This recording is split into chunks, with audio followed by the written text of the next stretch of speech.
मन ते सर्व उच्चता लई संघर्ष ते ਅਸੀਂ ਦੇਖਾਂਗੇ ਕਿ ਕਿਹੜੇ ਸੋਰਸ ਸੀ ਜਿਨ੍ਹਾਂ ਤੋਂ ਸਾਨੂੰ ਯੂਰਪੀਆਂ ਦਾ ਭਾਰਤ ਵਿੱਚ ਆਗਮਨ ਅਤੇ ਸੰਘਰਸ਼ ਬਾਰੇ ਪਤਾ ਚੱਲਦਾ ਹੈ।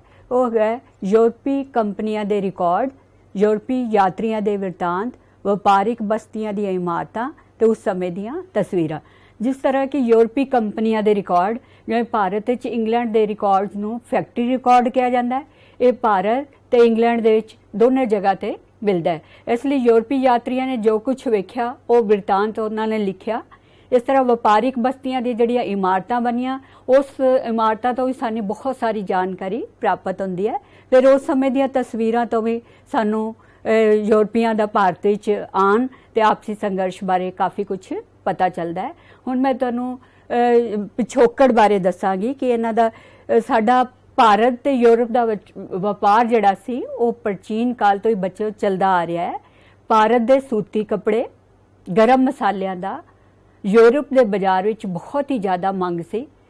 ਇਸ ਤੋਂ ਇਲਾਵਾ ਅਸੀਂ ਭਾਰਤ ਤੋਂ ਉੱਨੀ ਕੱਪੜਾ, ਰੇਸ਼ਮੀ ਕੱਪੜਾ, ਨੀਲ, ਅਫੀਮ ਤੇ ਹੀਰੇ ਜਵਾਹਰਾਤ ਜਿਹੜੇ ਸੀ ਯੂਰਪ ਦੇ ਬਾਜ਼ਾਰਾਂ ਨੂੰ ਜਾਂ ਯੂਰਪ ਦੀ ਮੰਡੀ ਵਿੱਚ ਭੇਜਦੇ ਸੀ।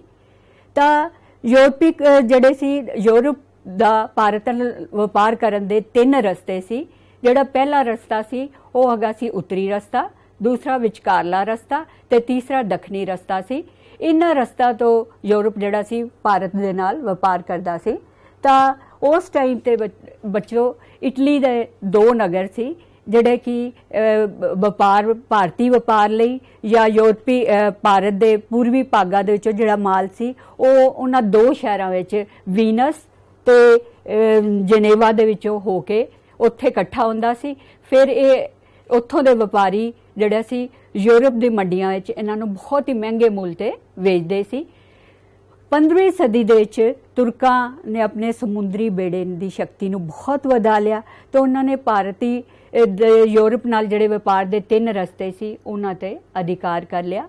ਹੁਣ ਯੂਰਪੀਆਂ ਨੇ ਸੋਚਿਆ ਕਿ ਇਹ ਰਸਤੇ ਤਾਂ ਬੰਦ ਹੋ ਗਏ ਨੇ, ਤਾਂ ਉਹਨਾਂ ਨੇ ਸੋਚਿਆ ਕਿ ਵਪਾਰ ਦੇ ਨਵੇਂ ਰਸਤੇ ਜਿਹੜੇ ਨੇ ਸਾਨੂੰ ਲੱਭਣੇ ਚਾਹੀਦੇ ਨੇ। ਇਸ ਲਈ ਉਹਨਾਂ ਨੇ ਸਮੁੰਦਰੀ ਵਪਾਰ ਦੇ ਨਵੇਂ ਰਸਤਿਆਂ ਦੀ ਖੋਜ ਕਰਨ ਦੀ ਸੋਚੀ। ਸਭ ਤੋਂ ਪਹਿਲਾਂ ਉਸ ਟਾਈਮ ਤੇ ਯੂਰਪ ਦੇ ਵਿੱਚ ਜਿਹੜਾ ਸੀ ਸਾਇੰਸ ਨੇ ਬਹੁਤ ਤਰੱਕੀ ਕਰ ਲਈ ਸੀ। ਜਹਾਜ਼ ਜਿਹੜੇ ਸੀ ਉਹ ਹੁਣ ਮਜ਼ਬੂਤ ਬਣਨੇ ਸ਼ੁਰੂ ਹੋ ਗਏ ਸੀ, ਹਲਕੇ ਬਣਨੇ ਸ਼ੁਰੂ ਹੋ ਗਏ ਸੀ ਤੇ ਵੱਡੇ ਸਾਈਜ਼ ਵਿੱਚ ਬਣਨੇ ਸ਼ੁਰੂ ਹੋ ਗਿਆ ਸੀ। ਦੂਸਰਾ, ਕੰਪਾਸ ਦੀ ਖੋਜ ਨੇ ਸਮੁੰਦਰੀ ਯਾਤਰਾ ਨੂੰ ਹੋਰ ਵੀ ਆਸਾਨ ਕਰ ਦਿੱਤਾ। ਤੀਸਰਾ ਜਿਹੜਾ ਸੀ ਉਸ ਟਾਈਮ ਤੇ ਇਹ ਭੂਗੋਲਿਕ ਖੋਜਾਂ ਨੇ ਸਿੱਧ ਕਰ ਦਿੱਤਾ ਕਿ ਧਰਤੀ ਗੋਲ ਹੈ। ਇਸ ਲਈ ਨੌਜਵਾਨ ਜਿਹੜੇ ਸੀ ਸਮੁੰਦਰ ਦੀ ਯਾਤਰਾ ਕਰਕੇ ਸਾਰੀ ਧਰਤੀ ਦਾ ਜਿਹੜਾ ਸੀ ਚੱਕਰ ਲਗਾਉਣਾ ਚਾਹੁੰਦੇ ਸੀ। ਦੋ ਦੇਸ਼ਾਂ ਨੇ, ਇੱਕ ਸਪੇਨ ਤੇ ਦੂਸਰਾ ਜਿਹੜਾ ਸੀ ਪੁਰਤਗਾਲ, ਇਹਨਾਂ ਦੋਨਾਂ ਦੇਸ਼ਾਂ ਨੇ ਜਹਾਜ਼ਰਾਨਾਂ ਨੂੰ ਬਹੁਤ ਸਾਰੀਆਂ ਸਹੂਲਤਾਂ ਜਿਹੜੀਆਂ ਸੀ ਪ੍ਰਦਾਨ ਕੀਤੀਆਂ, ਬਹੁਤ ਉਤਸ਼ਾਹਿਤ ਕੀਤਾ ਸਮੁੰਦਰੀ ਯਾਤਰਾ ਕਰਨ ਲਈ। ਇਹ ਕਾਰਨ ਹੈ ਕਿ ਸਪੇਨ ਦਾ ਜਿਹੜਾ ਕੋਲੰਬਸ ਸੀ ਉਹ ਯਾਤਰਾ ਕਰਨ ਲਈ ਪੂਰਬੀ ਦੇਸ਼ਾਂ ਦੀ ਯਾਤਰਾ ਕਰਨ ਲਈ ਨਿਕਲਿਆ, ਲੇਕਿਨ ਉਹ ਭਾਰਤ ਪਹੁੰਚਣ ਦੀ ਬਜਾਏ ਅਮਰੀਕਾ ਪਹੁੰਚ ਗਿਆ ਤੇ ਉਹਨੇ ਅਮਰੀਕਾ ਦੀ ਜਿਹੜੀ ਸੀ ਖੋਜ ਕੀਤੀ। ਇਸੇ ਤਰ੍ਹਾਂ ਪੁਰਤਗਾਲ ਦਾ ਜਿਹੜਾ ਇਹ ਵਾਸਕੋ ਡੇ ਗਾਮਾ ਸੀ ਉਹ ਜਿਹੜਾ ਸੀ ਪੂਰਬੀ ਦੇਸ਼ਾਂ ਨਾਲ ਵਪਾਰ ਕਰਨ ਅਤੇ ਨਵੇਂ ਰਸਤੇ ਖੋਜਣ ਲਈ ਜਿਹੜਾ ਪੁਰਤਗਾਲ ਦੀ ਰਾਜਧਾਨੀ ਲਿਸਬਨ ਤੋਂ ਚੱਲਿਆ ਸੀ। ਤਾਂ ਉਹ ਭਾਰਤ ਦੇ ਪੱਛਮੀ ਤੱਟ ਦੇ ਉੱਤੇ ਕਾਲੀ ਘਾਟ ਦੀ ਬੰਦਰਗਾਹ ਤੇ ਪਹੁੰਚਿਆ ਸੀ। ਇਸ ਤਰ੍ਹਾਂ ਉਹਨੇ ਭਾਰਤ ਦੀ ਜਿਹੜੀ ਸੀ ਖੋਜ ਕੀਤੀ। ਹੁਣ ਚਾਰ ਸ਼ਕਤੀਆਂ ਸੀ ਬੱਚੋ ਜਿਨ੍ਹਾਂ ਨੇ ਇਹਨਾਂ ਸਮੁੰਦਰੀ ਰਸਤਿਆਂ ਦੀ ਖੋਜ ਕਰਕੇ ਤੇ ਭਾਰਤ ਨਾਲ ਤੇ ਪੂਰਬੀ ਦੇਸ਼ਾਂ ਦੇ ਨਾਲ ਵਪਾਰ ਕਰਨ ਲਈ ਜਿਹੜੇ ਸੀ ਆਏ ਸੀ। ਉਹ ਸੀ ਪੁਰਤਗਾਲੀ, ਡੱਚ, ਅੰਗਰੇਜ਼ ਤੇ ਫਰਾਂਸੀਸੀ। ਸਾਰਿਆਂ ਨਾਲ ਪਹਿਲੇ ਅਸੀਂ ਦੇਖਾਂਗੇ ਕਿ ਪੁਰਤਗਾਲੀਆਂ ਨੇ ਕਿਵੇਂ ਭਾਰਤ ਵਿੱਚ ਆ ਕੇ ਆਪਣੇ ਵਪਾਰਿਕ ਬਸਤੀਆਂ ਜਿਹੜੀਆਂ ਸੀ ਸਥਾਪਿਤ ਕੀਤੀਆਂ। ਪੁਰਤਗਾਲ ਦਾ ਜਿਹੜਾ ਪ੍ਰਿੰਸ ਹੈਨਰੀ ਸੀ ਉਹਨੇ 1393 ਤੋਂ ਲੈ ਕੇ 1460 ਈਸਵੀ ਤੱਕ ਇੱਥੇ ਰਾਜ ਕੀਤਾ। ਉਹਨੇ ਸਮੁੰਦਰੀ ਰਸਤਿਆਂ ਦੀ ਜਾਣਕਾਰੀ ਦੇਣ ਲਈ ਇੱਕ ਟ੍ਰੇਨਿੰਗ ਸਕੂਲ ਦੀ ਜਿਹੜੀ ਸੀ ਉੱਥੇ ਸਥਾਪਨਾ ਕੀਤੀ। ਇਸੇ ਤਰ੍ਹਾਂ ਬਾਰਥੋਲੋਮਿਓ ਡਾਇਸ ਜਿਹੜਾ ਸੀ 1486-87 ਦੇ 'ਚ ਇੱਕ ਕਪਤਾਨ ਸੀ ਜਿਹੜਾ ਕਿ ਭਾਰਤ ਵਿੱਚ ਪਹੁੰਚਿਆ। ਵਾਸਕੋ ਡ ਗਾਮਾ ਬੱਚੋ 1497-98 ਈਸਵੀ ਵਿੱਚ ਪੁਰਤਗਾਲ ਤੋਂ ਚੱਲਿਆ। ਜਦੋਂ ਪੁਰਤਗਾਲ ਤੋਂ ਚੱਲਿਆ ਤਾਂ ਉਹਦੇ ਨਾਲ ਜਿਹੜੇ ਸੀ 3 ਜਹਾਜ਼ ਸਨ ਤੇ 170 ਵਿਅਕਤੀ ਜਿਹੜੇ ਸੀ ਉਹਦੇ ਨਾਲ ਸਨ। ਇਹ ਜਿਹੜਾ ਸੀ ਯਾਤਰਾ ਕਰਦੇ ਹੋਏ ਕਾਲੀਕਟ ਦੀ ਬੰਦਰਗਾਹ ਤੇ ਪਹੁੰਚੇ। ਕਾਲੀਕਟ ਦੇ ਵਿੱਚ ਬੱਚੇ ਉਸ ਟਾਈਮ ਤੇ ਹਿੰਦੂ ਰਾਜਾ ਜਮੋਰਿਨ ਜਿਹੜਾ ਸੀ ਉਹ ਰਾਜ ਕਰਦਾ ਸੀ। ਜਿਵੇਂ ਹੀ ਵਾਸਕੋ ਡ ਗਾਮਾ ਉਹਦੇ ਕੋਲ ਪਹੁੰਚਿਆ, ਉਹਨੇ ਉਸ ਦਾ ਨਿੱਘਾ ਸਵਾਗਤ ਕੀਤਾ ਅਤੇ ਉਸ ਨੂੰ ਵਪਾਰਿਕ ਸਹੂਲਤਾਂ ਜਿਹੜੀਆਂ ਸੀ ਜਦੋਂ ਇਹਨੇ ਮੰਗੀਆਂ ਤਾਂ ਦੇ ਦਿੱਤੀਆਂ ਗਈਆਂ। ਇਸ ਤਰ੍ਹਾਂ ਬੱਚੋ ਕਾਲੀਕਟ ਤੇ ਪੁਰਤਗਾਲੀਆਂ ਨੇ ਜਿਹੜਾ ਸੀ ਆਪਣਾ ਪਹਿਲਾ ਜਿਹੜਾ ਸੀ ਆਪਣੀ ਬਸਤੀ ਸਥਾਪਿਤ ਕੀਤੀ। ਉਸ ਤੋਂ ਬਾਅਦ ਫਰਾਂਸਿਸਕੋ ਡੀ ਅਲਮੇਡਾ 1505 ਈਸਵੀ ਤੋਂ ਲੈ ਕੇ 1509 ਈਸਵੀ ਤੱਕ ਭਾਰਤੀ ਬਸਤੀਆਂ ਦਾ ਗਵਰਨਰ ਜਨਰਲ ਬਣ ਕੇ ਭਾਰਤ ਦੇ ਵਿੱਚ ਆਇਆ। ਇਹਦਾ ਜਿਹੜਾ ਮੇਨ ਕੰਮ ਸੀ, ਇਹ ਚਾਹੁੰਦਾ ਸੀ ਕਿ ਭਾਰਤ ਵਿੱਚ ਸਮੁੰਦਰੀ ਸ਼ਕਤੀ ਜਿਹੜਾ ਵਧਾਇਆ ਜਾਏ। ਇਸ ਲਈ ਉਹਦੀ ਇਸ ਪਾਲਿਸੀ ਨੂੰ ਬਲੂ ਵਾਟਰ ਪਾਲਿਸੀ ਕਹਿੰਦੇ ਨੇ। ਤੇ ਇਹਨੇ ਮੁਸਲਮਾਨਾਂ ਦੀ ਸ਼ਕਤੀ ਨੂੰ ਬਿਲਕੁਲ ਖਤਮ ਕਰਕੇ ਉਹਨੇ ਵਪਾਰਿਕ ਸ਼ਕਤੀ ਨੂੰ, ਆਪਣੀ ਸ਼ਕਤੀ ਨੂੰ ਵਧਾਉਣਾ ਚਾਹੁੰਦਾ ਸੀ ਤੇ ਇਸ ਲਈ ਉਹਨੇ ਆਪਣੇ ਵਪਾਰ ਦਾ ਖੂਬ ਵਾਧਾ ਕੀਤਾ। ਉਸ ਟਾਈਮ ਤੇ ਪੁਰਤਗਾਲ ਦੀ ਰਾਜਧਾਨੀ ਲਿਸਬਨ ਜਿਹੜੀ ਸੀ ਬੱਚੋ, ਉਹ ਵਪਾਰ ਦਾ ਇੱਕ ਬਹੁਤ ਵੱਡਾ ਕੇਂਦਰ ਇਹਨੇ ਬਣਾ ਦਿੱਤਾ ਤੇ ਪੂਰਬੀ ਦੇਸ਼ਾਂ ਦਾ ਸਾਰਾ ਮਾਲ ਜਿਹੜਾ ਸੀ ਲਿਸਬਨ ਵਿੱਚ ਪਹੁੰਚਣ ਲੱਗ ਪਿਆ। ਤੇ ਇਸ ਤਰ੍ਹਾਂ ਪੁਰਤਗਾਲੀਆਂ ਕੋਲ ਬਹੁਤ ਧਨ ਵਪਾਰ ਰਾਹੀਂ ਆਉਣਾ ਸ਼ੁਰੂ ਹੋ ਗਿਆ। ਫਿਰ ਫਰਾਂਸਿਸਕੋ ਡੀ ਅਲਮੇਡਾ ਜਿਹੜਾ ਸੀ ਭਾਰਤ ਦੇ ਵਿੱਚ ਆਇਆ। ਉਸ ਤੋਂ ਬਾਅਦ ਫਰਾਂਸਿਸਕੋ ਡੀ ਅਲਮੇਡਾ ਤੋਂ ਬਾਅਦ ਅਲਬੁਕਰਕ ਜਿਹੜਾ ਸੀ ਉਹ ਭਾਰਤ ਦੇ ਵਿੱਚ ਆਇਆ। ਉਹਨੇ 1509 ਈਸਵੀ ਤੋਂ ਲੈ ਕੇ 1515 ਈਸਵੀ ਤੱਕ ਜਿਹੜਾ ਸੀ ਉਹ ਇੱਥੇ ਰਿਹਾ। ਆਂਦੇ ਹੀ ਉਸਨੇ 1510 ਵਿੱਚ ਗੋਆ ਨੂੰ ਜਿੱਤ ਕੇ ਆਪਣੇ ਅਧਿਕਾਰ ਵਿੱਚ ਲਗਾ ਲਿਆਂਦਾ ਤੇ ਨਾਲੇ ਹੀ ਗੋਆ ਨੂੰ ਜਿਹੜੀ ਸੀ ਉਹ ਪੁਰਤਗਾਲੀ ਬਸਤੀਆਂ ਦੀ ਰਾਜਧਾਨੀ ਬਣਾਤਾ। ਉਹਨੇ ਇੱਥੇ ਆ ਕੇ ਇੱਥੋਂ ਦੀਆਂ ਔਰਤਾਂ ਨਾਲ ਵਿਵਾਹਿਕ ਸੰਬੰਧ ਜਿਹੜੇ ਸੀ ਸਥਾਪਿਤ ਕੀਤੇ। ਆਪਣੇ ਅਧੀਨ ਆਉਂਦੇ ਹੋਏ ਹਿੰਦੂਆਂ ਨੂੰ ਨੌਕਰੀਆਂ ਦਿੱਤੀਆਂ ਤੇ ਉਸਨੇ ਇਹ ਪ੍ਰੈਸ਼ਰ ਪਾ ਕੇ ਲੋਕਾਂ ਤੇ, ਕਿਉਂਕਿ ਇਹ ਪੁਰਤਗਾਲੀ ਜਿਹੜੇ ਸੀ ਉਹ ਈਸਾਈ ਧਰਮ ਨੂੰ ਮੰਨਦੇ ਸੀ, ਇਸ ਲਈ ਇੱਥੋਂ ਦੇ ਹਿੰਦੂ ਤੇ ਮੁਸਲਮਾਨਾਂ ਨੂੰ ਅਲਬੁਕਰਕ ਨੇ ਜਿਹੜਾ ਸੀ ਉਹ ਮੁਸਲਮਾਨ ਬਣਾਉਣ ਦੀ ਕੋਸ਼ਿਸ਼ ਕੀਤੀ, ਜਿਸ ਦੇ ਨਾਲ ਇਹ ਇੱਥੋਂ ਦੇ ਲੋਕ ਜਿਹੜੇ ਸੀ ਕਾਫੀ ਉਹਦੇ ਤੋਂ ਨਾਰਾਜ਼ ਸਨ। ਤੇ ਅਲਬੁਕਰਕ ਜਿਹੜਾ ਸੀ ਉਹਨੇ ਆਪਣੇ 1515 ਦੇ ਵਿੱਚ ਇਹਦੀ ਜਿਹੜੀ ਸੀ ਮੌਤ ਹੋ ਗਈ। ਮੌਤ ਤੋਂ ਬਾਅਦ ਇਹਨੂੰ ਇੱਥੇ ਗੋਆ ਦੇ ਵਿੱਚ ਹੀ ਜਿਹੜਾ ਸੀ ਦਫਨਾ ਦਿੱਤਾ ਗਿਆ। ਇਸ ਤੋਂ ਬਾਅਦ ਇਹਦੇ ਉੱਤਰਾਧਿਕਾਰੀਆਂ ਨੇ ਵੀ ਚੀਨ, ਭਾਰਤ, ਕੋਲੰਬੋ ਦੇ ਵਿੱਚ ਜਿਹੜਾ ਸੀ ਇੱਕ ਕਿਲਾ ਬਣਾਇਆ। ਇਸ ਤਰ੍ਹਾਂ ਉਹਨਾਂ ਨੇ ਕਾਫੀ ਜਿਹੜਾ ਸੀ ਵਪਾਰ ਦੇ ਵਿੱਚ ਵਾਧਾ ਕੀਤਾ ਤੇ ਹੁਣ 16ਵੀਂ ਸਦੀ ਦੇ ਵਿੱਚ ਪੁਰਤਗਾਲੀਆਂ ਦਾ ਜਿਹੜਾ ਵਪਾਰ ਸੀ ਉਹ ਹੌਲੀ ਹੌਲੀ ਉਹਦਾ ਪਤਨ ਹੋਣਾ ਸ਼ੁਰੂ ਹੋ ਗਿਆ ਸੀ। ਬੱਚੋ, ਮੈਂ ਤੁਹਾਨੂੰ ਇੱਥੇ ਇੱਕ ਗੱਲ ਖਾਸ ਦੱਸਣਾ ਚਾਹੁੰਦੀ ਹਾਂ ਕਿ ਪੁਰਤਗਾਲੀ ਜਿਹੜੇ ਸੀ ਉਹ ਈਸਾਈ ਧਰਮ ਨੂੰ ਮੰਨਦੇ ਸੀ। ਜਿਸ ਤਰ੍ਹਾਂ ਮੁਸਲਮਾਨਾਂ ਦੇ ਵਿੱਚ ਸੁੰਨੀ ਤੇ ਸ਼ੀਆ ਦੋ ਤਰ੍ਹਾਂ ਦੇ ਸੰਪਰਦਾਇ ਹੁੰਦੇ ਨੇ, ਉਸੇ ਤਰ੍ਹਾਂ ਜਿਹੜਾ ਈਸਾਈਆਂ ਦੇ ਵਿੱਚ ਵੀ ਦੋ ਤਰ੍ਹਾਂ ਦੇ ਧਰਮ ਸੀ, ਇੱਕ ਕੈਥੋਲਿਕ ਤੇ ਦੂਸਰਾ ਜਿਹੜਾ ਸੀ ਪ੍ਰੋਟੈਸਟੈਂਟ ਸੀ। ਇਹ ਜਿਹੜੇ ਪੁਰਤਗਾਲੀ ਸੀ ਇੱਕ ਰੋਮਨ ਕੈਥੋਲਿਕ ਧਰਮ ਨੂੰ ਮੰਨਦੇ ਸਨ ਤੇ ਇਹ ਪੋਪ ਨੂੰ ਆਪਣਾ ਧਰਮ ਗੁਰੂ ਮੰਨਦੇ ਸਨ। ਪੋਪ ਨੇ ਇਹ ਘੋਸ਼ਣਾ ਕੀਤੀ ਕਿ ਜਿਹੜੇ ਪੂਰਬੀ ਹੈਗਾ, ਪੂਰਬ ਦੇ ਵੱਲ ਸਾਰਾ ਵਪਾਰ ਤੇ ਜਿਹੜਾ ਅਧਿਕਾਰ ਹੈ ਉਹ ਪੁਰਤਗਾਲ ਦਾ ਹੋਏਗਾ ਤੇ ਪੱਛਮ ਵੱਲ ਸਾਰਾ ਅਧਿਕਾਰ ਜਿਹੜਾ ਹੈ ਉਹ ਸਪੇਨ ਦਾ ਹੋਏਗਾ। ਹੁਣ ਯੂਰਪ ਦੇ ਬਾਕੀ ਦੇਸ਼ਾਂ ਨੇ ਜਿਹੜੇ ਸੀ ਇਸ ਗੱਲ ਦੀ ਉਲੰਘਣਾ ਨਹੀਂ ਕੀਤੀ। ਇਹੀ ਕਾਰਨ ਹੈ ਕਿ ਪੁਰਤਗਾਲੀ ਨੇ 100 ਸਾਲ ਤੱਕ ਜਿਹੜਾ ਸੀ ਉਹ ਜਿਹੜਾ ਪੂਰਬ ਦੇ ਦੇਸ਼ਾਂ ਨਾਲ ਵਪਾਰ ਕੀਤਾ ਤੇ ਹੌਲੀ ਹੌਲੀ ਜਦੋਂ ਇਹਦਾ ਪਤਨ ਹੋਣਾ ਸ਼ੁਰੂ ਹੋ ਗਿਆ, ਕਾਰਨ ਇਹ ਸੀ ਕਿ ਉਸ ਟਾਈਮ ਤੇ ਹਾਲੈਂਡ ਤੇ ਇੰਗਲੈਂਡ ਦੀ ਸ਼ਕਤੀ ਦੇ ਵਿੱਚ ਵਾਧਾ ਹੋ ਗਿਆ ਸੀ ਤੇ ਉਹਨਾਂ ਨੇ ਬਹੁਤ ਜਗ੍ਹਾ ਤੇ ਪੁਰਤਗਾਲੀਆਂ ਨੂੰ ਹਰਾਇਆ। ਮਰਾਠਿਆਂ ਨੇ ਜਿਹੜਾ ਸੀ ਹਰਾ ਕੇ ਸਾਲਸਟ ਤੇ ਬਸੀਨ ਦੇ ਇਲਾਕੇ ਇਹਨਾਂ ਕੋਲ ਖੋਹ ਲਏ। ਇਸੇ ਤਰ੍ਹਾਂ ਮੁਗਲ ਬਾਦਸ਼ਾਹ ਨੇ ਇਹਨਾਂ ਕੋਲੋਂ ਹੁਗਲੀ ਦਾ ਇਲਾਕਾ ਖੋਹ ਲਿਆ। ਤਾਂ ਇਸ ਤਰ੍ਹਾਂ ਹੁਣ ਸਿਰਫ ਜਿਹੜਾ ਸੀ ਪੁਰਤਗਾਲੀਆਂ ਕੋਲ ਗੋਆ, ਦਮਨ ਤੇ ਦਿਊ ਦੇ ਇਲਾਕੇ ਜਿਹੜੇ ਸੀ ਰਹਿ ਗਏ ਸੀ।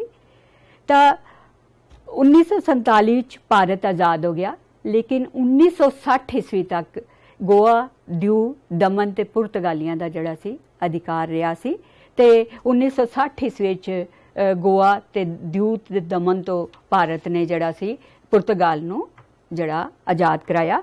हुण जिहड़ी दूसरी ताकत सी भारत दे विच ओह हैगी सी डच, जिहड़े कि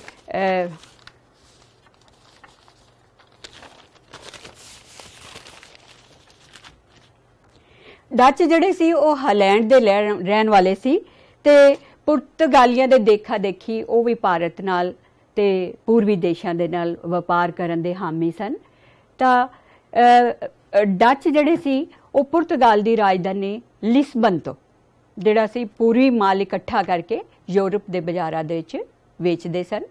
ਲੇਕਿਨ ਹੋਇਆ ਕਿ ਪੁਰਤਗਾਲ ਤੇ ਸਪੇਨ ਦਾ ਅਧਿਕਾਰ ਹੋ ਗਿਆ, ਤਾਂ ਸਪੇਨ ਨੇ ਜਿਹੜਾ ਸੀ ਉਹ ਬੈਨ ਲਗਾਤਾ ਕਿ ਇੱਥੋਂ ਹੁਣ ਕੋਈ ਜਿਹੜਾ ਵਪਾਰ नहीं किया जाएगा। इसलिए हुण डच्चां ने भी सोचा कि असी नवे रस्ते जिहड़े ने वो लभीए। फिर डच जिहड़े सी जिहड़ी हालैंड दी इन्हां दी राजधानी सी एम्स्टरडम हालैंड दी, उत्थे उन्हां ने एक कंपनी स्थापित की जिहड़ी कि पूर्वी देशां नाल वपार करना चाहती सी। इस तरह डच्चा हालैंड दे विच जिहड़े असी होर भी बहुत सारियां कंपनियां स्थापित हो गईयां जिहड़े कि पूर्वी देशां नाल वपार करना चाहदियां सी। तां हुण जिहड़ा डच हैगे सी इन्हां सारियां दी कंपनियां नूं इकट्ठा करके हालैंड ने उत्थे United Dutch east India company की स्थापना की। तो यूनाइटेड डच ईस्ट इंडिया की कंपनी ने अपनी जिहड़ा पहला United Dutch east India company की स्थापना की। इसने दक्षिण नूं पूरब विच युद्ध लड़न नाल ही नाल ये भी देता युद्ध लड़न, संधि करन, इलाके जितन ते किले बनाने की जिहड़ी सी वो भी उन्हां नूं आग्या प्रदान करती। हुण अगे कि डच्चां दे पुर्तगाल दे विच किहड़ियां-किहड़ियां बस्तियां जिहड़ियां सी उन्हां ने स्थापित कीतियां ते डच्चां ने पुर्तगालियां दे विरुद्ध किहड़ियां जित्तां जिहड़ियां सी वो प्राप्त कीतियां। सारे नाल पहले उन्होंने बैंटम की लड़ाई दे विच पुर्तगालियां नूं हरा दिता ते बैंटम दे विच अपने कारखाने खोले ते ये डच्चां दा जिहड़ा सी महत्वपूर्ण वपारिक केंद्र बन गया।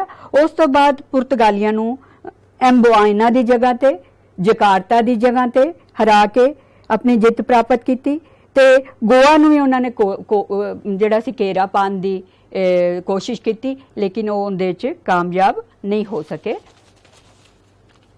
हुण असीं वेखांगे कि उन्होंने किहड़ियां-किहड़ियां जिहड़ियां सी बस्तियां उत्थे स्थापित कीतियां। उन्होंने जिहड़ियां सी पुलीकट दे विच, सूरत दे विच, कोचीन दे विच, चिनसुरा दे विच ते कासिम बाजार दे विच जिहड़े सी डच्चां ने अपने कारखाने जिहड़े सी वो स्थापित कीते ते हौली हौली डच्चां की शक्ति का जिहड़ा सी वो पतन हो गया। मैं फिर तुहाड़ा रिपीट करना चाहनी हाँ, डच ईस्ट इंडिया कंपनी की स्थापना हुई भारत विच ते डच्चां ने पुर्तगालियां दे विरुद्ध जिहड़ियां जित्तां प्राप्त कीतियां वो बैंटम दे विच जित प्राप्त की, जकार्ता दे विच जिहड़े असीं जित्तां प्राप्त कीतियां। डच्चां दे भारत विच जिहड़े कारखाने बस्तियां सी वो सूरत दे विच, चिनसुरा दे विच, कासिम बाजार दे विच ते कोचीन विच जिहड़े सी उन्होंने स्थापित किए। हौली हौली भारत विच डच्चां की शक्ति का जिहड़ा सी वो पतन हो गया। उन्हां दी पतन का जिहड़ा सी क्योंकि हालैंड नूं पहला इंग्लैंड विच फ्रांस नाल ते फिर उन्हां नूं जिहड़ा सी इंग्लैंड दे नाल युद्ध करना पैंदा सी, इसलिए उन्हां दी शक्ति का हौली हौली दो जगह ते इन्हां दी शक्ति दा लग रही सी, इसलिए उन्हां दा पतन होना शुरू हो गया सी। 18वीं सदी च अंग्रेज़ां दी समुद्री शक्ति जिहड़ी सी काफ़ी वध गई सी, इसलिए जिहड़ा सी अंग्रेज़ां ने डच्चां नूं बहुत जगह ते हरा के उत्थे उन्हां दी बस्तियां ते जिहड़ा सी कब्जा कर लिया सी। हुण जिहड़ी तीजी ताकत सी भारत दे विच आई वो सन अंग्रेज़। तां अंग्रेज़ां ने भी उन्होंने सोचा कि असी भी अपनी जिहड़ी वपार करिए पूर्वी देशों के नाल, इसलिए उत्थों दे लंडन के कुछ व्यापारियों ने एक कंपनी बनाई जिन्हों उन्होंने ईस्ट इंडिया कंपनी का नाम दिता। उत्थों की जिहड़ी क्वीन एलिजाबैथ सी उन्हें ईस्ट इंडिया कंपनी नूं जिहड़ी मंजूरी दे दी भारत च व्यापार करने वास्ते। उस तो बाद हाकिंस जिहड़ा सी वो भारत विच जहांगीर दे कोल आया व्यापारिक सहूलतां प्राप्त करने लई लेकिन होया ये कि बच्चों कि सूरत के व्यापारियों ने कहा कि इनू बिल्कुल कोई सहूलतां नहीं देनियां, इसलिए उन्हें जहांगीर ने सहूलतां देने तो व्यापारिक सहूलतां देने तो इनकार करता। फिर सर थॉमस रो जिहड़ा सी वो भारत विच आया व्यापारिक मिशन लैके, वो फिर जहांगीर नूं आके मिलिया। उन्हें जहांगीर नूं जिहड़ा सी रिक्वेस्ट की, प्रार्थना की कि सानू व्यापार करन दी आग्या दी जाए, तो उन्होंने ये जिहड़ी सी आग्या मिल गई। अगला आ गया अंग्रेज़ों के भारत विच कारखाने ते बस्तियां जिहड़ियां सी। सारे नाल पहले अंग्रेज़ों ने जिहड़ा सी भारत विच सूरत दे विच जिहड़ी सी अपनी बस्ती स्थापित की सी। उस तो बाद अहमदाबाद विच, बड़ौच विच, आगरा विच, मद्रास विच जिहड़ा सी मद्रास विच उन्होंने एक किले की भी उसारी कराई सी जिन्हों कि फोर्ट सेंट जॉर्ज कहते सी। उस तो बाद इंग्लैंड के बादशाह जिहड़ा चार्लस दूजा सी, उनके शासन काल विच कंपनी ने बहुत ही उन्नति की। उसने अपनी जिहड़ी राजकुमारी पुर्तगाल की राजकुमारी नाल शादी हुई सी, तो उन्होंने दहेज विच जिहड़ा सी बंबई मिलिया सी, तो उन्हें बंबई का इलाका जिहड़ा सी वो कंपनी नूं दे दिता। तो इस तरह उन्होंने जिहड़ियां सी काफ़ी प्रभाव उन्होंने बंबई, मद्रास, आगरा इन्हां जगह ते अपनियां जिहड़ियां सी कलकत्ता दे विच बस्तियां स्थापित कीतियां। तां हौली हौली भारत विच एक होर अंग्रेज़ी कंपनी बन गई। भारत विच दो कंपनियां दे होण कारण दोनों दे विच जिहड़ी ईर्खा होण लगी, दोनों आपस विच लड़न लगियां, ते इहदे नाल जिहड़ा व्यापार दे विच वाधा होण दी बजाय जिहड़ा सी ओह नुकसान हो रहा सी। इसलिए पहली जिहड़ी कंपनी भारत दे विच आई सी ते दूजी कंपनी नूं मिला के उन्होंने जिहड़ा सी एक यूनाइटेड जिहड़ी सी company, United East India Company जिहड़ी सी उनका सुमेल किया। ते इस तरह जिहड़ा सी अंग्रेज़ों ने भारत विच बहुत ज़्यादा व्यापार दे विच अपना वाधा किया ते बहुत सारा धन जिहड़ा सी कमाया। हुण जिहड़ी चौथी कंपनी आई भारत दे विच ते सब तो बाद विच आई वो सी फ्रांसीसी ईस्ट इंडिया कंपनी उन्होंने कहा जाता सी। फ्रांस के शासक लुई 14वें ने अपने एक मंत्री नाल मिला के कोलबर्ट जिंदा नाम सी ते फ्रांसीसी ईस्ट इंडिया कंपनी की स्थापना की ते उन्होंने भारत विच ते पूर्वी देशों नाल व्यापार करन लई जिहड़ा सी वो भेजिया। फ्रांसीसियां दे भारत विच जिहड़े कारखाने खोले सी वो सब तो पहला सूरत विच, फिर मसोलीपट्टम विच। उस तो बाद फ्रांसीसियां ने मद्रास के नेड़े सेंट टॉम ते भी अपना अधिकार जिहड़ा सी कब्जा किया, पर डच्चां ने उन्होंने हरा के सेंट थॉम जिहड़ा सी उन्हां तो वापस ले लिया। फिर उस तो बाद फ्रांसीसी मार्टिन जिंदा नाम सी, उन्हें उस टाइम ते तंजोर ते कर्नाटक का जिहड़ा गवर्नर सी जिंदा नाम हैगा सी शेर खां लोधी, उनके कोल कुछ जमीन खरीद ली। उस जमीन ते जिहड़ा सी फ्रांसीसियां ने पांडेचेरी नगर की जिहड़ी सी स्थापना की ते ये पांडेचेरी जिहड़ा सी वो फ्रांसीसियां दा जिहड़ा सी एक राजधानी बन गया तो उन्होंने बहुत वड्डा व्यापारिक केंद्र भी बन गया। इसी तरह फ्रांसीसियां ने फिर चंद्रनगर दे विच अपनी बस्ती स्थापित की ते उस तो बाद उन्होंने मार्शियस दे विच जिहड़ी सी अपनी बस्ती स्थापित की, करिकाल दे विच अपनी बस्ती स्थापित की। ये इन्नियां बस्तियां क्यों स्थापित कर सके? क्योंकि डुमे ते डुपले वर्गे जिहड़े सी उन्हां कोल योग गवर्नर सी जिन्हां दे अगवाई विच फ्रांस जिहड़ी सी काफ़ी तरक्की कर रहा सी। क्योंकि डुपले ने इन्हां भारत दे विच ते पूर्वी देशां च अपनियां बस्तियां स्थापित कीतियां ते व्यापार विच वाधा किया। इसलिए फ्रांस की सरकार ने डुपले नूं भारती बस्तियां दा गवर्नर जनरल बना के जिहड़ा सी भारत भेज दिता। हुण मैं बच्चों तुहानूं पहले ही दस चुकी हाँ कि 4 ताकतां सी। पहली ताकत जिहड़ी सी पुर्तगाल सी,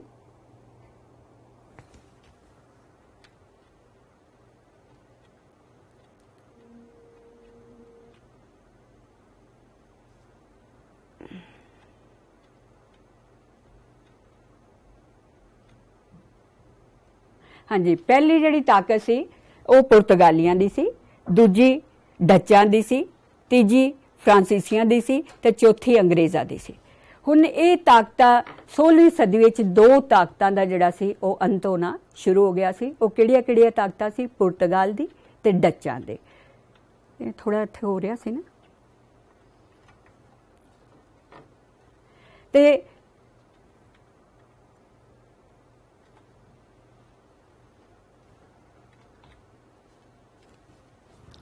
ਇਹਨਾਂ ਦੋ ਤਾਕਤਾਂ ਦਾ ਜਿਹੜਾ ਸੀ ਅੰਤ ਹੋ ਗਿਆ। ਤੇ ਹੁਣ ਦੋ ਤਾਕਤਾਂ ਜਿਹੜੀਆਂ ਸੀ ਭਾਰਤ ਵਿੱਚ ਬਚੀਆਂ, ਇੱਕ ਅੰਗਰੇਜ਼ ਤੇ ਦੂਸਰੇ ਫਰਾਂਸੀਸੀ, ਇੱਕ ਅੰਗਰੇਜ਼ ਤੇ ਦੂਸਰੇ ਫਰਾਂਸੀਸੀ। ਤੇ ਇਹਨਾਂ ਵਿੱਚ ਫਿਰ ਕਰਨਾਟਕ ਦੀਆਂ ਜਿਹੜੀਆਂ ਸੀ 3 ਲੜਾਈਆਂ ਹੋਈਆਂ। ਕਰਨਾਟਕ ਦੀਆਂ 3 ਲੜਾਈਆਂ ਜਿਸ 1746 ਈਸਵੀ ਤੋਂ ਲੈ ਕੇ 1763 ਈਸਵੀ ਵਿੱਚ। ਹੁਣ ਅਸੀਂ ਵੇਖਾਂਗੇ ਕਰਨਾਟਕ ਵਿੱਚ ਇਹਨਾਂ ਲੜਾਈਆਂ ਦੇ ਕੀ ਕਾਰਨ ਸਨ। ਫਰਾਂਸ ਤੇ ਇੰਗਲੈਂਡ ਦੀ ਜਿਹੜੀ ਸੀ ਦੁਸ਼ਮਣੀ ਯੂਰਪ ਵਿੱਚ ਆ ਗਈ ਸੀ, ਇਸ ਲਈ ਭਾਰਤ ਵਿੱਚ ਵੀ ਉਹ ਇੱਕ ਦੂਜੇ ਨੂੰ ਦੁਸ਼ਮਣ ਸਮਝਦੇ ਸੀ। ਫਿਰ ਦੋਵੇਂ ਹੀ ਜਿਹੜੇ ਸੀ ਵਪਾਰ ਤੇ ਅਧਿਕਾਰ ਕਰਨਾ ਚਾਹੁੰਦੇ ਸੀ ਭਾਰਤ ਦੇ, ਇਸ ਲਈ ਇਹਨਾਂ ਦੋਨਾਂ ਵਿੱਚ ਦੁਸ਼ਮਣੀ ਵੱਧਦੀ ਜਾ ਰਹੀ ਸੀ।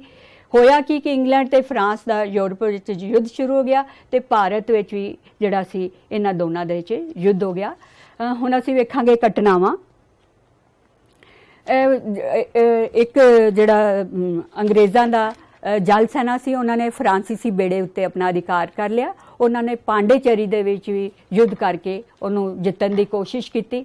ਇਸ ਨਾਲ ਜਿਹੜਾ ਫਰਾਂਸੀਸੀ ਗਵਰਨਰ ਜਨਰਲ ਡੁਪਲੇ ਜਿਹੜਾ ਸੀ ਉਹਨੇ ਮਦਰਾਸ ਦੇ ਉੱਤੇ ਜਿੱਤ ਪ੍ਰਾਪਤ ਕਰ ਲਈ। ਮਦਰਾਸ ਕਿਉਂਕਿ ਕਰਨਾਟਕ ਰਾਜ ਵਿੱਚ ਆਉਂਦਾ ਸੀ ਬੱਚੋ, ਇਸ ਲਈ ਅੰਗਰੇਜ਼ਾਂ ਨੇ ਜਿਹੜਾ ਸੀ ਉੱਥੋਂ ਦੇ ਸ਼ਾਸਕ ਅਨੁਰਦੀਨ ਨੂੰ ਜਿਹੜੇ ਸੀ ਆਪਣੀ ਪ੍ਰੇਅਰ ਕੀਤੀ ਕਿ ਸਾਨੂੰ ਬਚਾਇਆ ਜਾਵੇ। ਤਾਂ ਉਹਨੇ ਅਨੁਰਦੀਨ ਨੇ ਜਿਹੜਾ ਸੀ ਫਿਰ 10,000 ਸੈਨਿਕਾਂ ਦੀ ਇੱਕ ਟੁਕੜੀ ਜਿਹੜੀ ਸੀ ਫਰਾਂਸੀਸੀਆਂ ਦੇ ਵਿਰੁੱਧ ਲੜਨ ਵਾਸਤੇ ਭੇਜੀ।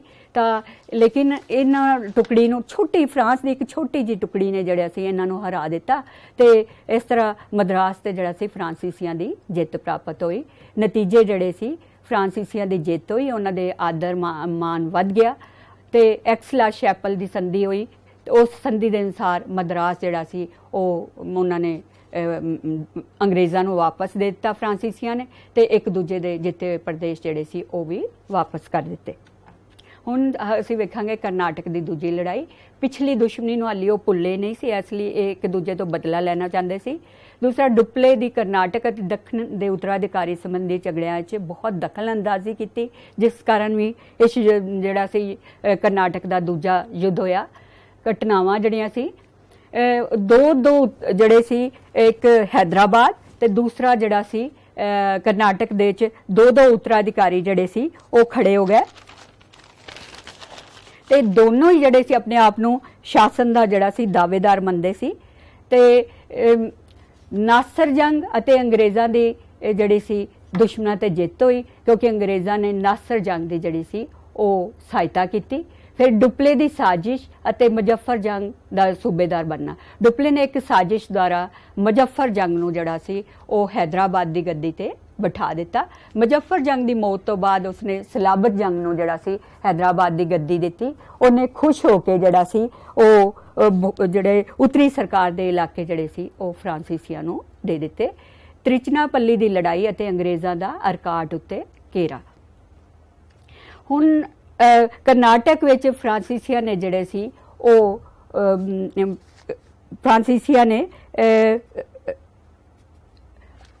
ਕਰਨਾਟਕ ਵਿੱਚ ਫਰਾਂਸੀਸੀਆਂ ਨੇ ਜਿਹੜਾ ਸੀ ਉਹ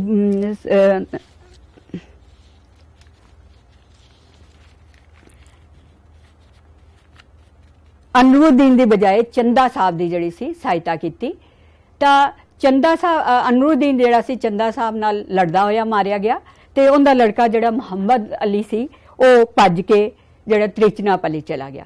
ਹੁਣ ਤ੍ਰਿਚਨਾਪੱਲੀ ਤੇ ਘੇਰਾ ਜਿਹੜਾ ਉਹ ਚੰਦਾ ਸਾਹਿਬ ਨੇ ਪਾਇਆ ਹੋਇਆ। ਅੰਗਰੇਜ਼ਾਂ ਨੂੰ ਪਤਾ ਸੀ ਕਿ ਅਗਰ ਤ੍ਰਿਚਨਾਪੱਲੀ ਦੇ ਵਿੱਚ ਚਲਾ ਗਿਆ ਮੁਹੰਮਦ ਅਲੀ ਤਾਂ ਉਹ ਬਚ ਕੇ ਉੱਥੋਂ ਨਹੀਂ ਨਿਕਲੇਗਾ, ਇਸ ਲਈ ਉਹਨਾਂ ਨੇ ਇੱਕ ਯੋਜਨਾ ਬਣਾਈ। ਉਹਨਾਂ ਨੇ ਅਰਕਾਟ ਦਾ ਘੇਰਾ ਪਾ ਲਿਆ। ਅਰਕਾਟ ਤੇ 53 ਦਿਨ ਤੱਕ ਜਿਹੜਾ ਸੀ ਉਹਨੂੰ ਘੇਰੇ 'ਚ ਲਈ ਰੱਖਿਆ ਤੇ ਉਧਰੋਂ ਜਿਹੜਾ ਚੰਦਾ ਸਾਹਿਬ ਸੀ ਉਹਨਾਂ ਨੂੰ ਤ੍ਰਿਚਨਾਪੱਲੀ ਦਾ ਘੇਰਾ ਛੱਡ ਕੇ ਅਰਕਾਟ ਆਣਾ ਪਿਆ ਤੇ ਅਰਕਾਟ ਦੇ ਉੱਤੇ ਜਿਹੜਾ ਸੀ ਅੰਗਰੇਜ਼ਾਂ ਨੇ ਆਪਣਾ ਅਧਿਕਾਰ ਕਰ ਲਿਆ। ਚੰਦਾ ਸਾਹਿਬ ਨੂੰ ਬੰਦੀ ਬਣਾ ਲਿਆ ਗਿਆ ਤੇ ਉਹਨੂੰ ਜਿਹੜਾ ਸੀ ਕਤਲ ਕਰ ਦਿੱਤਾ ਗਿਆ।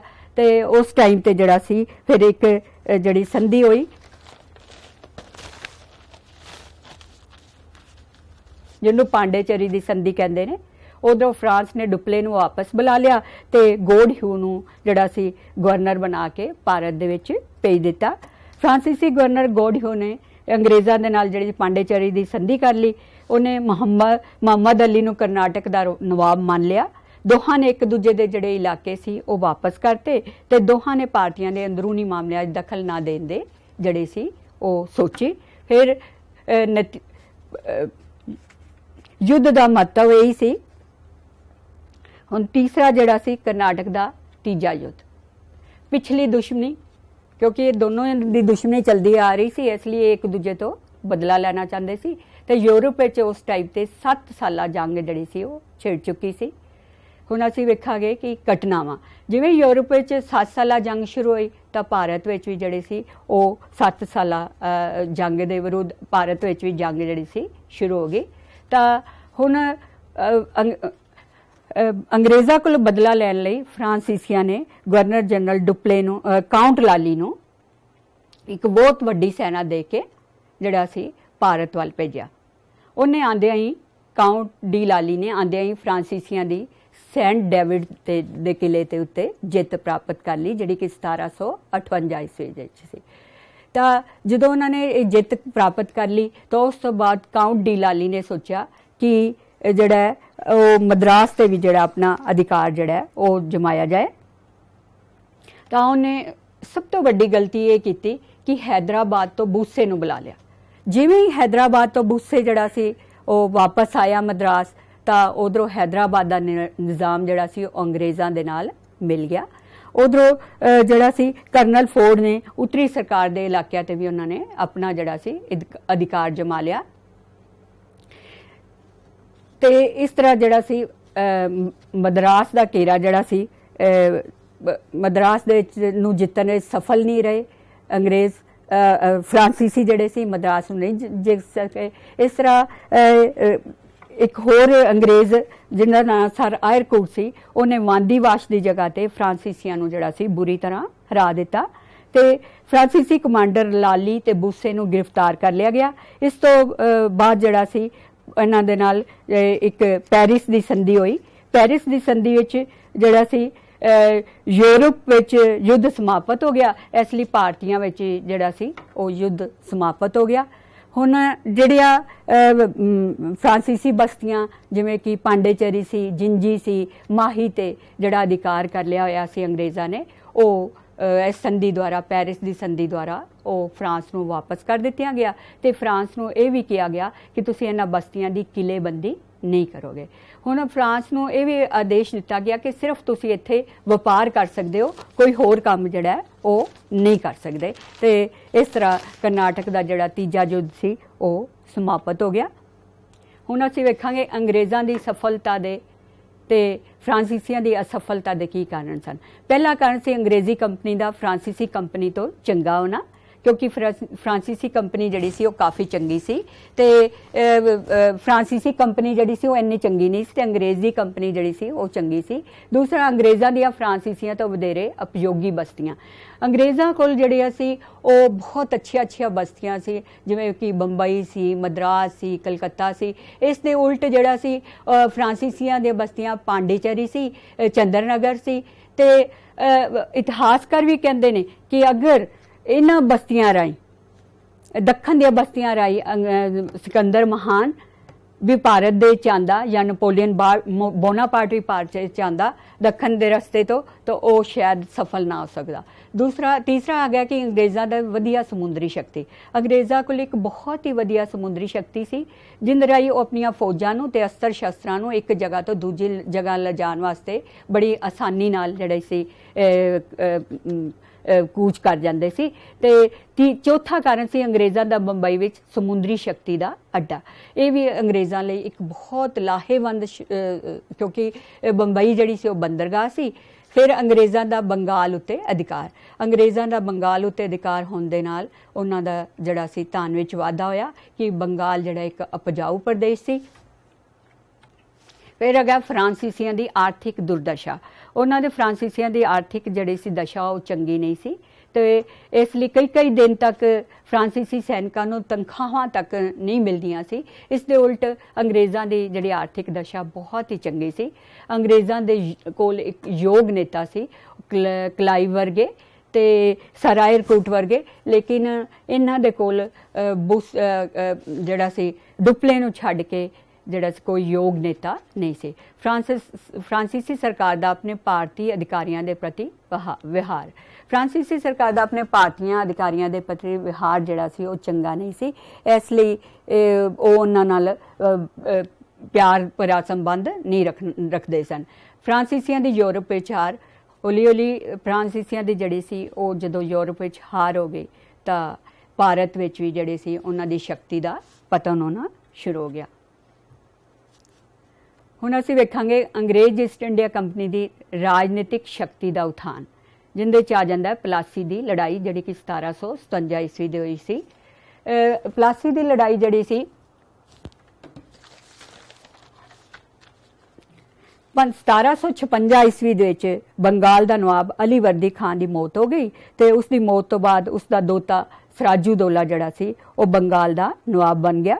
ਉਸ ਦੇ ਗੱਦੀ ਤੇ ਬੈਠਣ ਪਿੱਛੇ ਅੰਗਰੇਜ਼ਾਂ ਤੇ ਉਹਨਾਂ ਦੇ ਆਪਸੀ ਸੰਬੰਧ ਜਿਹੜੇ ਸੀ ਉਹ ਚੰਗੇ ਨਹੀਂ ਰਹੇ। ਕਾਰਨ ਇਹ ਕਿ ਜਦੋਂ ਗੱਦੀ ਤੇ ਬੈਠਿਆ ਤਾਂ ਉਹਨੂੰ ਕੋਈ ਅੰਗਰੇਜ਼ਾਂ ਨੇ ਕੋਈ ਤੋਹਫਾ ਵੀ ਨਹੀਂ ਦਿੱਤਾ ਤੇ ਉਹਦਾ ਮਾਨ ਸਨਮਾਨ ਜਿਹੜਾ ਸੀ ਉਹ ਵੀ ਨਹੀਂ ਕੀਤਾ। ਇਸ ਲਈ ਇਹਨਾਂ ਦੇ ਸੰਬੰਧ ਜਿਹੜੇ ਸੀ ਵਿਗੜਨ ਲੱਗੇ। ਇਹੀ ਕਾਰਨ ਹੈ ਕਿ 1757 ਈਸਵੀ ਦੇ ਵਿੱਚ ਇਹਨਾਂ ਦੋਨਾਂ ਦੇ ਵਿੱਚ ਪਲਾਸੀ ਦੀ ਲੜਾਈ ਹੋਈ, ਜਿਸ ਵਿੱਚ ਅੰਗਰੇਜ਼ ਜਿਹੜੇ ਸੀ ਉਹ ਜੇਤੂ ਰਹੇ। ਤੇ ਇਸ ਜਦੋਂ ਅੰਗਰੇਜ਼ਾਂ ਨੇ ਪਲਾਸੀ ਦੀ ਲੜਾਈ ਜਿੱਤ ਪ੍ਰਾਪਤ ਕਰ ਲਈ ਤੇ ਇਸ ਦੇ ਬਹੁਤ ਜ਼ਿਆਦਾ ਦੂਰਗਾਮੀ ਜਿਹੜੇ ਸੀ ਪ੍ਰਭਾਵ ਹੋਏ। ਹੁਣ ਅਸੀਂ ਵੇਖਾਂਗੇ ਕਿ ਪਲਾਸੀ ਦੀ ਲੜਾਈ ਦਾ ਕੀ ਕਾਰਨ ਸੀ। ਸਰਾਜੂਦੋਲਾ ਦਾ ਵਿਵਾਦਪੂਰਨ ਉੱਤਰਾਧਿਕਾਰ, ਸਰਾਜੂਦੋਲਾ ਦਾ ਵਿਵਾਦਪੂਰਨ ਉੱਤਰਾਧਿਕਾਰ। ਫਿਰ ਅਗਾ ਸੀ ਸਰਾਜੂਦੋਲਾ ਦੇ ਵਿਰੋਧੀਆਂ ਨੂੰ ਅੰਗਰੇਜ਼ਾਂ ਵੱਲੋਂ ਸਹਾਇਤਾ, ਕਲਕੱਤੇ ਦੀ ਕਿਲਾਬੰਦੀ, ਵਪਾਰਿਕ ਅਧਿਕਾਰਾਂ ਦੀ ਦੁਰਵਰਤੋਂ, ਕਲਕੱਤੇ ਤੇ ਕਬਜ਼ਾ ਤੇ ਬਲੈਕ ਹੋਲ ਦੀ ਘਟਨਾ, ਕ੍ਰਿਸ਼ਨ ਦਾਸ ਦਾ ਮਾਮਲਾ, ਅੰਗਰੇਜ਼ਾਂ ਦੁਆਰਾ ਕਲਕੱਤੇ ਤੇ ਮੁੜ ਕਬਜ਼ਾ, ਅਲੀ ਨਗਰ ਦੀ ਸੰਧੀ, ਚੰਦਰ ਨਗਰ ਤੇ ਕਬਜ਼ਾ ਤੇ ਨਵਾਬ ਦੇ ਵਿਰੁੱਧ ਜਿਹੜੀਆਂ ਸੀ ਸਾਜ਼ਿਸ਼ਾਂ। ਤੇ ਹੁਣ ਇਹਨਾਂ ਦੋਨਾਂ ਦੀਆਂ ਸਨਾਵਾਂ ਜਿਹੜੀਆਂ ਸੀ ਉਧਰੋਂ ਪਲਾਸੀ ਦੀ ਲੜਾਈ ਦੇ ਵਿੱਚ ਨਵਾਬ ਸਰਾਜੂਦੋਲਾ ਦੀ ਤੇ ਇਹਨਾਂ ਦੇ ਪਲਾਸੀ ਦੇ ਮੈਦਾਨ ਦੇ ਵਿੱਚ ਇਕੱਠੀਆਂ ਹੋਈਆਂ, ਜਿਹੜੀ ਕਿ 23 ਜੂਨ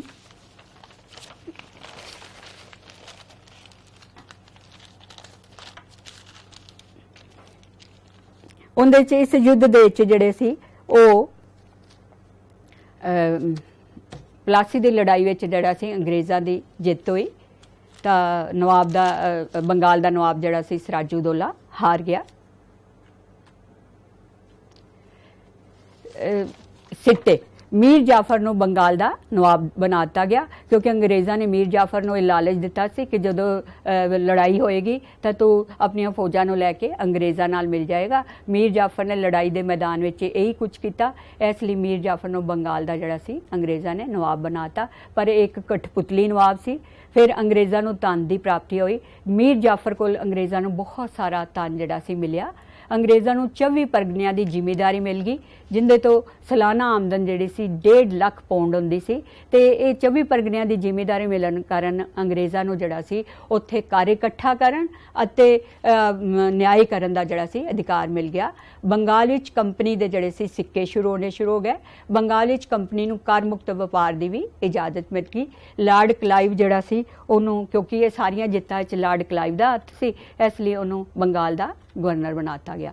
ਹੁਣ ਆ ਗਿਆ ਬਕਸਰ ਦੀ ਲੜਾਈ, ਜਿਹੜਾ ਕਿ 1764 ਈਸਵੀ ਵਿੱਚ ਹੋਈ ਸੀ। ਇਹਦੇ ਅਸੀਂ ਕਾਰਨ ਵੇਖਾਂਗੇ। ਮੀਰ ਕਾਸਿਮ ਨੇ ਸਰਦਾਰ, ਉਹਨੇ ਮੁਰਸ਼ਿਦਾਬਾਦ ਨੂੰ ਜਿਹੜੇ ਸੀ ਰਾਜਧਾਨੀ ਬਦਲ ਕੇ ਮੰਗੇਰ ਨੂੰ ਬਣਾਤਾ। ਮੰਗੇਰ ਵਿੱਚ ਗੋਲਾ ਬਰੂਦ ਬਣਾਉਣ ਦੀ ਇੱਕ ਫੈਕਟਰੀ ਜਿਹੜੀ ਸੀ ਸਥਾਪਿਤ ਕੀਤੀ। ਭ੍ਰਸ਼ਟਾਚਾਰ ਨੂੰ ਖਤਮ ਕਰਨ ਵਾਸਤੇ ਉਹਨੇ ਆਰਥਿਕ ਸੁਧਾਰ ਕੀਤੇ ਤੇ ਆਪਣੀ ਸੈਨਾ ਦੀ ਚੰਗੀ ਸਿਖਲਾਈ ਲਈ ਉਹਨੇ ਅਮਰੀਕਨ ਤੇ ਫਰਾਂਸੀਸੀ ਅਫਸਰ ਜਿਹੜੇ ਸੀ ਨਿਯੁਕਤ ਕੀਤੇ।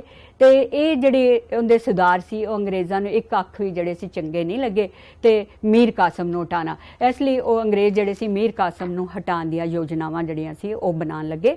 ਮੀਰ ਕਾਸਮ ਜਿਹੜਾ ਸੀ ਉਹ ਜਿਹੜੇ ਕਰ ਮੁਕਤ ਵਪਾਰ ਜਿਹੜੇ ਅੰਗਰੇਜ਼ ਕਰਦੇ ਸੀ, ਉਹਨੇ ਜਦੋਂ ਵੇਖਿਆ ਕਿ ਕੋਈ ਕਿਸੇ ਤਰ੍ਹਾਂ ਦਾ ਵੀ ਕਰ ਆਪਣੇ ਨਿੱਜੀ ਵਪਾਰ ਤੇ ਵੀ ਨਹੀਂ ਦਿੰਦੇ ਤੇ ਭਾਰਤੀਆਂ ਕੋਲ ਰਿਸ਼ਵਤ ਲੈ ਕੇ ਵੀ ਜਿਹੜਾ ਉਹਨਾਂ ਦਾ ਮਾਲ ਤੇ ਵੀ ਕੋਈ ਕਰ ਨਹੀਂ ਦਿੰਦੇ, ਤਾਂ ਉਹਨੇ ਭਾਰਤੀਆਂ ਤੇ ਵੀ ਜਿਹੜਾ ਸੀ ਕਰ ਮਾਫ ਕਰਤਾ। ਇਹ ਵੀ ਗੱਲ ਅੰਗਰੇਜ਼ਾਂ ਨੂੰ ਜਿਹੜੀ ਸੀ ਬਹੁਤ ਠੀਕ ਨਹੀਂ ਲੱਗੀ ਤੇ ਅੰਗਰੇਜ਼ ਕੈਦੀਆਂ ਦਾ ਕਤਲ, ਅੰਗਰੇਜ਼ਾਂ ਨੇ ਉਹਨੂੰ ਕਛਵਾ ਦੀ ਜਗ੍ਹਾ ਤੇ, ਮੁਰਸ਼ਿਦਾਬਾਦ ਦੀ ਜਗ੍ਹਾ ਤੇ ਮੰਗੇਰ ਦੀ ਜਗ੍ਹਾ ਤੇ ਮੀਰ ਕਾਸਿਮ ਨੂੰ ਹਰਾਇਆ। ਜਦੋਂ ਮੀਰ ਕਾਸਿਮ ਨੂੰ ਇਸ ਗੱਲ ਦਾ ਬਹੁਤ ਹੀ ਗੁੱਸਾ ਆਇਆ ਤਾਂ ਉਹਨੇ 200 ਕੈਦੀਆਂ ਦਾ ਜਿਹੜਾ ਸੀ ਕਤਲ ਕਰਤਾ। ਕਾਸਿਮ ਦਾ ਸਰਾਜੂਦੋਲਾ ਤੇ ਸ਼ਾਹ ਆਲਮ ਨਾਲ ਗੱਠਜੋੜ। ਮੀਰ ਕਾਸਿਮ ਜਿਹੜਾ ਸੀ ਭੱਜ ਕੇ ਅਵਧ ਵਿੱਚ ਚਲਾ ਗਿਆ। ਉਹਨੇ ਉੱਥੋਂ ਦੇ ਨਵਾਬ ਸਰਾਜੂਦੋਲਾ ਤੇ ਸ਼ਾਹ ਆਲਮ ਨਾਲ ਗੱਠਜੋੜ ਕਰ ਲਿਆ। ਇਹਨਾਂ ਤਿੰਨਾਂ ਦੀਆਂ सेनावां जड़ियां सी ਉਹ मिल के जड़ियां सी ਉਹ बक्सर ਦੇ मैदान ਵਿੱਚ ਜਿਹੜੀਆਂ ਸੀ ਇਕੱਠੀਆਂ ਹੋਈਆਂ ਤੇ 22 ਅਕਤੂਬਰ ਜਿਹੜਾ ਸੀ 22 ਅਕਤੂਬਰ 1764 ਈਸਵੀ ਚ ਬਕਸਰ ਦੀ ਜਗ੍ਹਾ ਤੇ ਜਿਹੜਾ ਸੀ ਇਹਨਾਂ ਦੇ ਜਿਹੜਾ ਆਪਸੀ ਯੁੱਧ ਹੋਇਆ।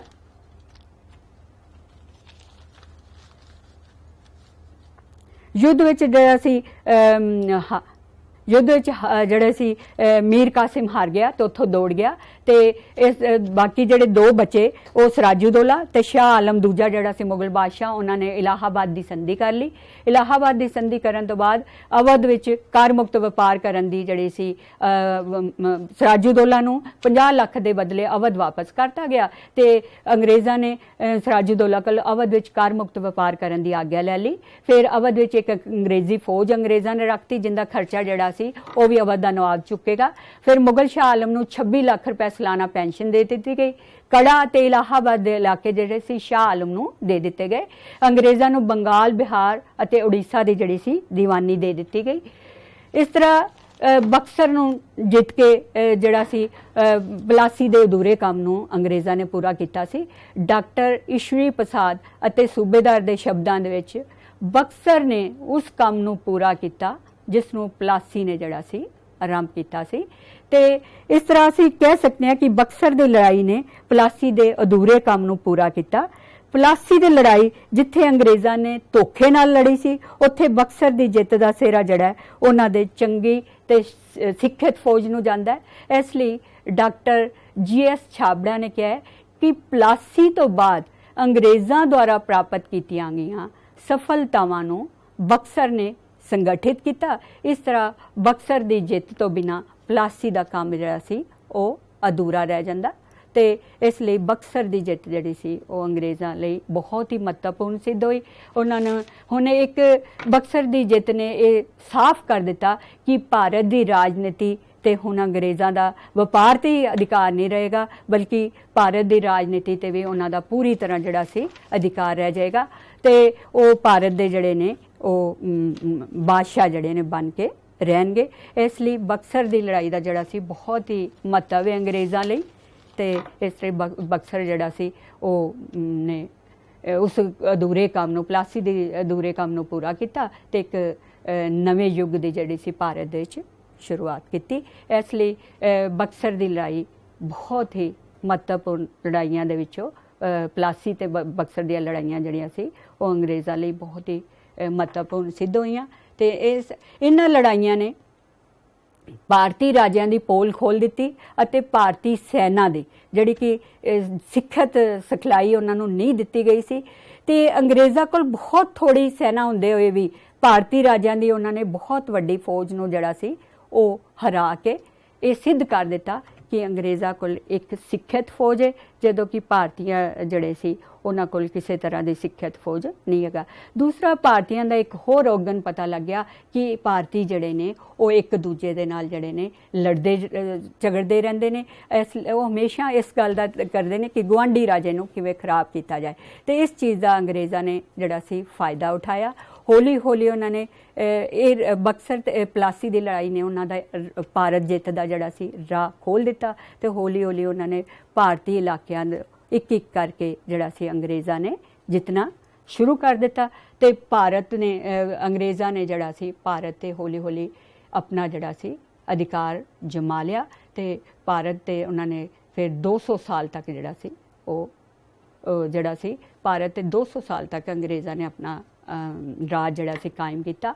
वो राज जड़ा सी वो तां ही कायम हो सकिया कि करनाटक के युद्धां च अंग्रेज़ां दी जड़ी सी जित हुई, फिर पलासी की लड़ाई में अंग्रेज़ां की जित हुई तो फिर बक्सर की लड़ाई में अंग्रेज़ां की जित हुई।